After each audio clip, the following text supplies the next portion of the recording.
नमस्कार. विश्व कल्याण तथा आज का दिन या चॅनेलमध्ये आपले सर्वांचे हार्दिक हार्दिक स्वागत. आपण हरिपाठाची सेवा करीत आहोत. अभंग क्रमांक 9. विष्णुविन जप व्यर्थ त्याचे ज्ञान, रामकृष्णी मन नाही ज्यांचे. उपजोनी करंटा येणे अद्वैत वाटा, रामकृष्णी पैठा कैसा होय.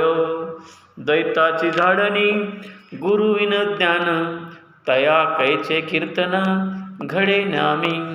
ज्ञानदेव म्हणे सगुण हे ध्यान, नाम पाठे मौन प्रपंचाचे. इथं ज्ञानेश्वर महाराज म्हणतात, विष्णुविन जप व्यर्थ त्याचे ज्ञान, रामकृष्णी मन नाही ज्याचे. जो पामर, जी व्यक्ती रामकृष्णामध्ये ज्याचं ध्यान नाही, ज्याचं मन याच्यामध्ये लागत नाही, विष्णू जप करत नाही, हा ज्ञानी असून उपयोग नाही. त्याचं ज्ञान पूर्णतः व्यर्थ आहे. याला उदाहरणच आपण द्यायचं. निसर्गाच्या उदाहरण जर दिलो,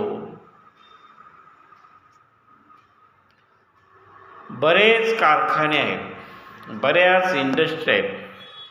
यामध्ये पाहिलो तर उदाहरणार्थ शेतीतले मूळ उत्पादन करणारे कोणतेही कारखाने नाहीत. ऊसापासून साखर करण्याचा कारखाना आहे, पण साखरेतून ऊस तयार होत नाही.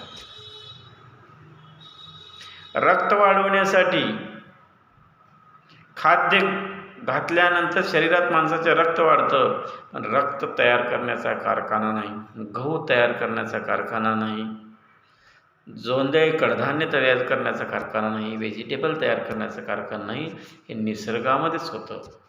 त्यामुळं माणसाला किती ज्ञान असलं तर एक असं ज्ञान सत्य आहे, अमर आहे, अजरामर आहे, कधी न संपणार आहे, याचा एंड लागणार नाही, असं ज्ञान जी व्यक्ती रामकृष्ण ध्यानी त्यांच्या नाही, निर्माता विसरतात, ह्यांचं ज्ञान असून उपयोगाचं नाही. पुढच्या याच्यामध्ये सांगतात, उपजोनी करंटा नेने अद्वैत वाटा, रामकृष्णी पैठा कैसे होय. जर उपजताच कपाळ करंट असेल तर तो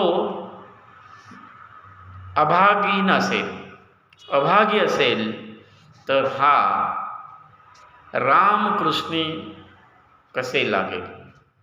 त्याच्या डोक्यामध्ये रामकृष्णाचं ध्यान कसे येईल ते नक्कीच त्याला येणार नाही. आणि मग ही अद्वैत वाटा, त्याच्या ज्या काही वेगवेगळ्या वाटा असतात, वेगवेगळ्या वाटा म्हणजे काय, आपल्या माणसाच्या मनामध्ये माणूस हा स्वतः हतबल होतो, माणूस हा स्वतः निराश होतो. कारण निराश होण्याचं कारण माणूस स्वतःपेक्षा इतरांचा विचार प्रचंड जेव्हा करतो तेव्हा तो निराश होतो, तेव्हा तो नाराज होतो. मग अशा या वेगवेगळ्या वाट्याला माणूस जातो. मग माणसाच्या मनामध्ये असे असंख्य विचार येतात आणि ते माणसाला स्वस्थ बसू देत नाहीत. त्याचं चित्त थारी नसतं, लक्ष नसतंय. हे असं घडण्याचं कारण काय, की माणसाच्या मनावरती नियंत्रण नाही, मनाला लगाम नाही, लगाम लावता येत नाही, ते सातत्यानं पळत असतंय. आणि मग ज्याचं मन रामकृष्णी नाही, अशा ज्या अद्वैत वाटा त्याच्या मार्गाने त्याला अद्वैत वाटा चांगल्या वाटेला नेता येत नाही, चांगल्या सन्मार्गाला तो जाऊ शकत नाही, असं इथं सांगतात. पुढे, दैताची झाडणी गुरुविन ज्ञान, तया कैचे कीर्तन घडे नामी. द्वैत असंख्य विचार, वेगवेगळे विचार, इंद्रियाचा विचार, विषयांचा विचार, भोग लालसा, वेगवेगळ्या गोष्टीचं ध्यास, स्वार्थी हेतू, हा जो असे असंख्य माणसाच्या मनामध्ये असतात, ही जी झाडणी आहे, ह्याला जे बाहेर काढायचं आहे याच्यासाठी जर गुरुविना ह्या गोष्टी होत नाहीत आणि मग गुरु असल्याशिवाय त्यांच्या मुखामध्ये कीर्तन घडायचं नाही. कीर्तन सकीर्तन, चांगल्या विचाराचा ध्यास, चांगल्या विचाराचं चिंतन, चांगल्या विचाराचा मंत्रोच्चार घडत नाही आणि हे घडलं पाहिजे असं म्हणतात.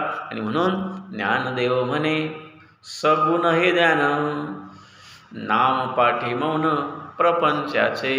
ज्ञानदेव म्हणतात हे हरिनाम घेणं हे सगुण ध्यान आहे, देवाचं सगुण ध्यान आहे, चांगल्या गुणाचं ध्यान आहे. आणि यामुळं नामपाठे मौन प्रपंचाचे जे आहेत ना, जे सातत्यानं रामकृष्ण हरी, हरे कृष्ण हरी हे सातत्यानं नामस्मरण करतात, यांचं जे प्रपंचाचं आहे त्या प्रपंच त्यांचा विरून जातो. प्रपंच म्हणजे संसार. संसारामध्ये कितीही कुठलाही माणूस काही जरी असेल तर बऱ्याच हजारो आणि लाखो वर्षापासून सांगितलं आहे, संसार नेटका जरी तुकाराम महाराज करावा म्हणत असले तर संसारामध्ये माणूस अत्यानंदी सुखी असं नाही, त्याला दुःखच आहे, सातत्यानं दुःखच आहे. हे दुःख विरून जाण्यासाठी, हे दुःख नाहीसं होण्यासाठी हरिपाठ, नामपाठ, सकीर्तन करणं काळाची गरज आहे. हा लय आहे, हा एक ताल आहे, हे एक रिदम आहे. आणि यातून माणूस या प्रपंचाच्या मोहातून सुटेल. रामकृष्णी ज्याचं चांगलं मन आहे, त्याच्या मनामध्ये असंख्य विचार असतील, ते विचार तुटेल. आणि मग ज्या माणसामध्ये असा सद्विचार त्याच्या मनामध्ये येत नाही, चांगला विचार मनामध्ये येत नाही, रामकृष्णाला विसरतो, आपल्या जन्मदात्यांना विसरतो, आपल्या आईवडिलांना विसरतो, ज्या लोकांनी आपल्यावर चांगले उपकार केलेले आहेत त्यांना आपण विसरतो. याचं ज्ञान, हा कितीही माणूस ज्ञानी असला तरी तो अज्ञानीच असल्याचं जमा असतं. आणि म्हणून हरिपाठाशिवाय, सकीर्तनाशिवाय माणसाला मुक्ती नाही, माणूस समाधानी नाही. आणि म्हणूनच आपल्याला हरिचिंतन, सर्वांचं भलं व्हायला पाहिजे, सर्वांचं चांगलं व्हायला पाहिजे. हरे कृष्ण हरे राम राम राम हरे हरे, हरे राम राम राम हरे हरे. हरे कृष्ण कृष्ण कृष्ण हरे हरे, हरे राम राम राम हरे हरे. हरे कृष्ण कृष्ण कृष्ण हरे हरे. जय जय.